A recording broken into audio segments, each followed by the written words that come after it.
very officially, I want to say thank you for being here with the Sunscreen Film Festival. And we're so glad to have the film Stalking Chernobyl shown this year. And while we couldn't be together with your launch back in April as we had intended with Sunscreen, we're glad that it's showing now, and so glad that you could be here with us virtually to speak about it. So thank you. Thank you for inviting, because for me it's like one of the first meetings. I'm never been before on some festivals or something like this. Only hear about it somewhere. Sometimes, yes, with Chernobyl, it's like my first Stalking Chernobyl, my first project, which have something like more soundless than in Ukraine, like for all of the world. And before, when we start this project, first of all, I can imagine that this film will be so popular. Why don't you introduce yourself to us? That you are the production coordinator? Yeah, I'm production coordinator, but first of all, we met with Yara. I was like one of the persons, like a stalkers.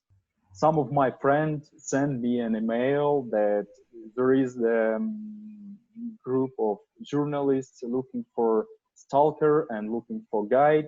Maybe you can help them. And I wrote the email like, hello, I'm a stalker and I'm a guide. What do you need? I can help you. And after we start working with Yara, and I help them like to filtrate a lot of information from different people, a lot of different video materials, photos.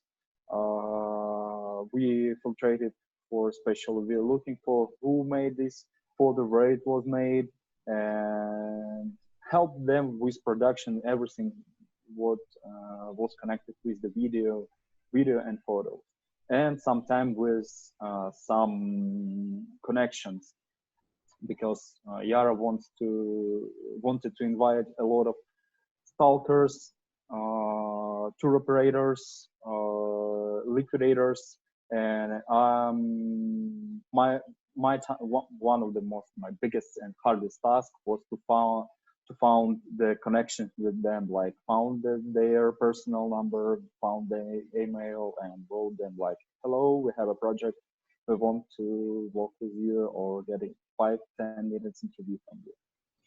I imagine that would have been pretty hard, because they're supposed to be in hiding, right? You're not supposed to know they're there. The most difficult task was to work with the liquidators and to find the owners of the photos, because we in Stalking Chernobyl used a lot of different video materials, but from the archives of government. It's Soviet archives, and I know that they are saved in special archives, and you know that it's from the film, because in Soviet Union, all video materials from Chernobyl exclusion zone when it was 1986, 1987, most active phase of liquidation process. The videos was only from the special video crews, for whom government commission gave a special license to do this. That's why you know that this video is made by Kiev Film Factory or some Moscow Film Factory or some institute. Another side was to find the owners of the photos, or photos of liquidators, because some of the liquidators has a chance to bring with them their personal cameras and make some shots. And after we are looking for who is the owner, or who was the owner, or who is the owner of this photo. I know some of the faces were blurred out. Would anybody that participated in this film potentially be in trouble for participating? Oh, yeah. Yes, and a lot of this blurred face, it's my friends with whom I was in illegal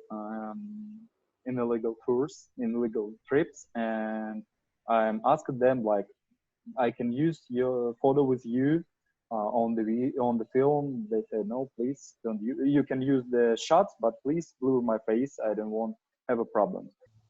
Now, in like two weeks ago, in the exclusion zone, starts the process of moving of spent fuel, nuclear fuel from the old storage to the new storage, and it's highly protected process.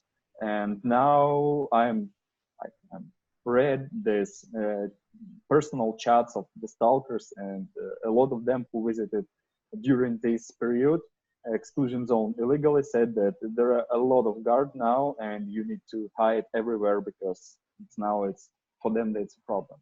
The people that go there, and it sounds like there are multiple groups of people that go to Chernobyl, are they respectful? Do they respect the fact that people had to get up and leave, and they thought they were leaving for 2 days or 3 days? And I have a second part to that question.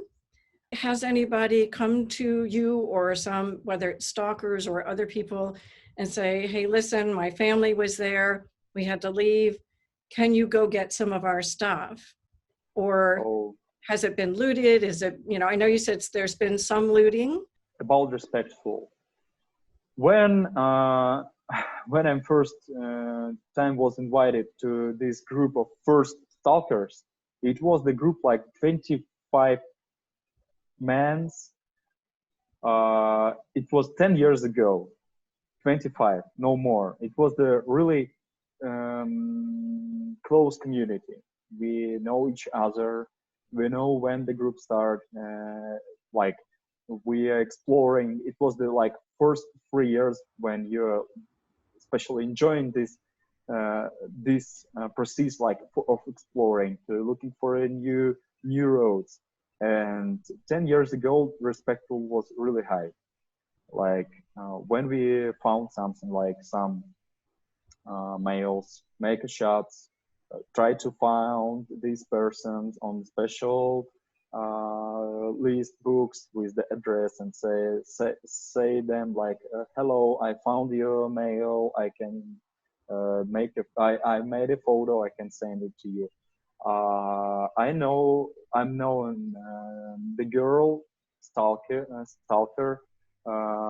which I made shots of the participants of block apartments. In Soviet time, in block apartment, on the first floor was a list of people who live here. Especially in the Soviet Union, there wasn't the personal private houses. The government gives this apartment to you. That's why you rent this apartment, or your factory or your service rented for you. Like if you're working for firefighters, the firefighter department was rented apartment for you. That's why in all of these block apartments was this list. And I know the girl who was made photos of these lists, and she's made a website for ex-Pripyat citizens, and upload these photos from there and try to connect these ex-Pripyat citizens with each other, for the neighbors. And it was a good project, and it closed after when this girl died in an accident, and this website now doesn't work. Now 10 years after, I don't know how many stalkers now. I think it's more than thousands persons who visit illegally. First of all, it's make a good shot for the Instagram or video for YouTube.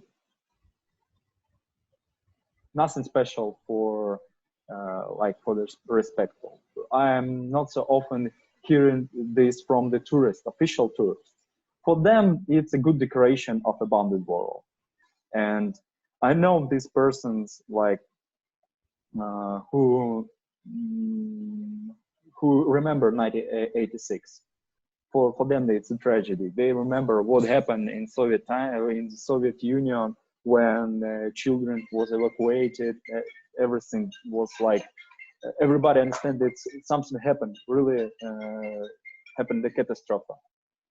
In the Chernobyl, when you compare what happened in 1986, 1987, you understand like, wow, the Soviet people, it was a lot of stuff was rubber.